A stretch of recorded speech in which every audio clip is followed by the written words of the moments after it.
Daily நூத்துக்கணக்கான பேர் பேசத்தான் செய்யறோம், நூத்துக்கணக்கான பேர் கேட்கிற கேள்விக்கு பதில் சொல்றோம். கட்சியுடைய அதாவது வரலாறு என்ன, நம்ம கட்சியுடைய நிலவரம் என்ன, ஒவ்வொன்றுக்கும் விளக்கம் கொடுத்துக்கிட்டு தான் இருக்கோம். இயக்கத்துல என்ன நடக்குது அதாங்க வேணும். தலைவர் வாழ்க தலைவர் வாழ்கன்னு சொல்றதுல ஒரு அர்த்தம் இல்லங்க. நம்ம ஜெயிக்கணும், 200 தொகுதி ஜெயிப்போங்கிறது நம்ம சொல்ல வேண்டிய அவசியம் இல்ல, ஜெயிச்சு காமிக்கணும். நம்ம அப்படி 200 தொகுதி ஜெயிக்கணும் அப்படின்னா நம்ம என்னென்ன திட்டமிடல் இருக்கணுங்க. தலைவர் திருச்சி போயிருக்காங்க. நான் இந்த பெண் டீமும் உளவுத்துறையுடைய இது சொல்றேன்.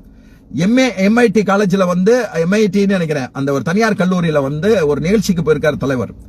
அந்த சில நாட்களா அந்த கல்லூரியுடைய வெளியே சில சமுதாய ரீதியா சில சிக்கல் நடந்துகிட்டு இருக்கு, சில பிரச்சனைகள் நடந்துகிட்டு இருக்கு. சில குரூப்போட முதல்வர் இந்த இடத்துக்கு வரக்கூடாதுன்னு சொல்லி கூட மனு கொடுத்தாங்க, ஸ்டேஷன்ல மனு கொடுத்தா கூட தகவல் வருது. இது கூட போலீஸும் உளவுத்துறையும் பெண் டீமும் தலைவர்கிட்ட சொல்லலையா? ஏன் சொல்லல?